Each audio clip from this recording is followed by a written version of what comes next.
Hello folks, Scott Grove here doing some reviews on some of my guitars. This one you'll never find anywhere because I had it specially made for me. So there's not another one like it on the face of the earth, and this hands down is the best guitar I have out of every single one of them. It cost about $2,500 to $2,800 to get this thing made, and had it done by the great folks at West Wind Music in St. George, Utah. Did a fabulous job, and I took everything from every guitar that I liked and stuck it all in one guitar, and then they surpassed everything I could expect. Of course, it's shaped exactly like an Ibanez Iceman. I'm kind of a Kiss freak, even though I play country music. And kind of like Garth Brooks, you know, he's a huge Kiss freak. I did the Paul Stanley, they made me the metal tailpiece decoration back here to stick on there, like Paul normally had his mirrored one. So I went for the black, of course. I wanted everything white and black. This is real binding on here. This is not painted on. I did it triple thick on the front, just single width on the sides. It is all the way up and around everywhere. That is binding, that is not paint. Yet it is groovy. This is not an Ibanez made thing, because Ibanez sucks enough that they would not make me a guitar, no matter how much money I threw at them. So anyway, they said they would never do an Iceman with 3 pickups, or 3 single coils, but yet they just did one. Go figure. Little piss ants. Anyway, maple fingerboard, which is painted, and blah blah blah, no fret markers anywhere. I've got them on the sides. I used 3 silver lace sensors. They are a little bit hotter and have more mid-range than standard Strat pickups. Okay, and what else we got here is the stationary bridge here, which I love. I took that from the Paul Reed Smith, and I also took the scale length from the Paul Reed Smiths. Okay, so I really love that about the SEEG import Paul Reed Smith. So I had them check that whole thing out and make everything like that. The headstock is straight back, it is not angled, so it will not bust off like Gibson junk or Ibanez junk. Okay, so, and there's hardly any finish on the back of this, just a little tiny bit. This neck is better than anything you'll ever own in your life. I said I want it flat and wide, kind of like the old Jackson necks from back in the 80s, and a combination between that and, again, my Paul Reed Smith neck, but I don't want any finish on the back. So they did that, loaded up the Spurzels. You got the height compensated saddles here, or the keys. The posts are height compensated. Let's get it on the right side here, might help. You see what's going on, so it eliminates the need for string trees. The cavity control on the back is white compared to everything Ibanez does. It screws it up. Okay, you'll notice there is not a knob on here. It does not exist. I don't use knobs on my guitars for anything when I'm playing live. I use a volume pedal and that's it. So I don't need a volume knob, I don't need anything else. What you have is a standard 5-way switch.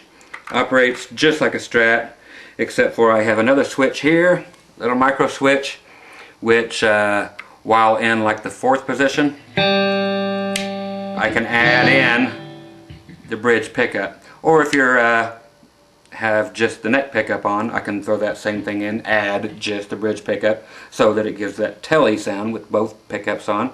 Okay, so that's what that switch actually does. The other only thing on here is a kill switch.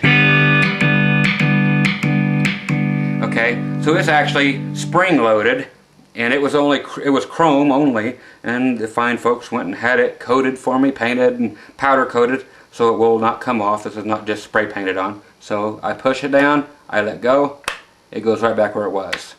I don't have to crank it back and forth and put it back where it was. So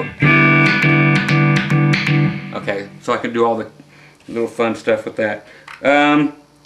What I have not shown before is actually how this guitar sounds. So here it is, straight, no effects, no nothing except for a reverb, same as all the other videos.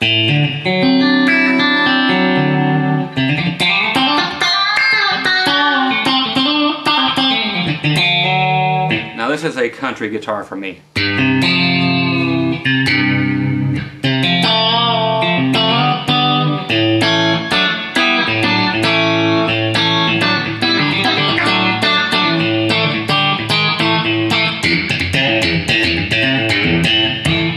Okay, so that is your 2 position. The bridge. Okay, you go to the middle. The 4 position. The neck. Add in this pickup.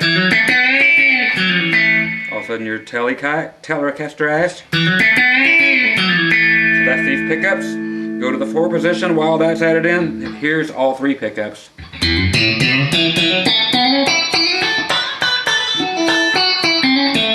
Okay, so you can get every possible sound in the world. I'm going to throw on some just high gain distortion just for shits and grins. Okay, there we go.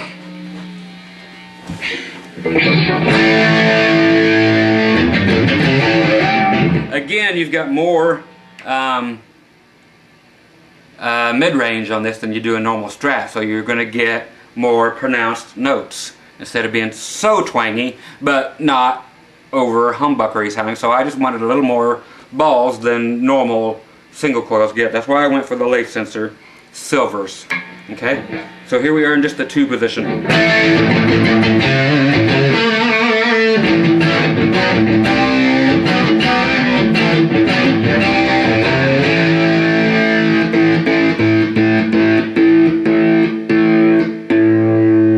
Okay, so there you go. We'll go to the neck.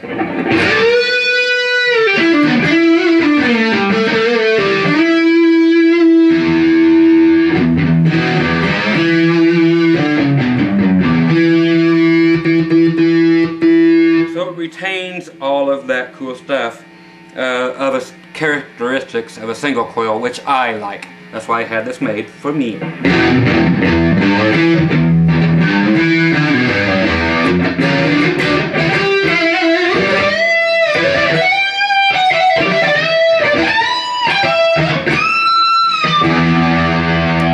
I'll add in this so it's like a Telecaster with both pickups on now.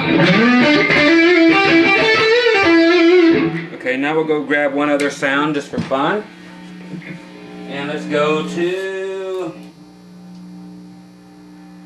oh, this guy I always love. Just a little bit of overdrive, a little bit of delay. We're just in our natural 2 position.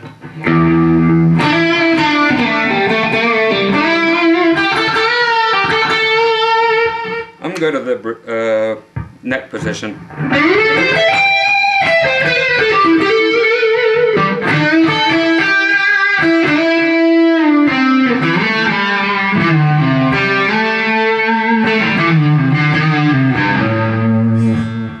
There goes ringing my other guitars back here. But just a superb guitar. I know I had showed it earlier, but I have never shown this thing plugged up. So thanks again to the guys at West Wind Music in St. George, Utah for building me. This kills every single guitar I have, period. No contest, winner hands down. I will never have a better guitar than this one. I plan on having 4 or 5 more made, exactly the same, but a Flying V, an Explorer, Breadwinner, all exactly the same color scheme, same setup, same everything. But that's the plan.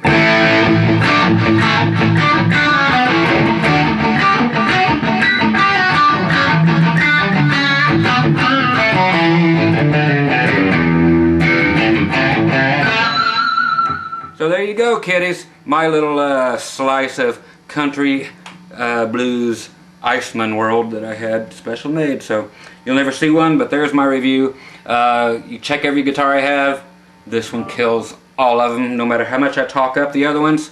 The other ones are all honest reviews, and honestly, this kicks all their asses. Look how that dude plugs in, the way it's supposed to. Duh. So all you other Ibanez owners, Iceman owners, there's how it should be plugged in.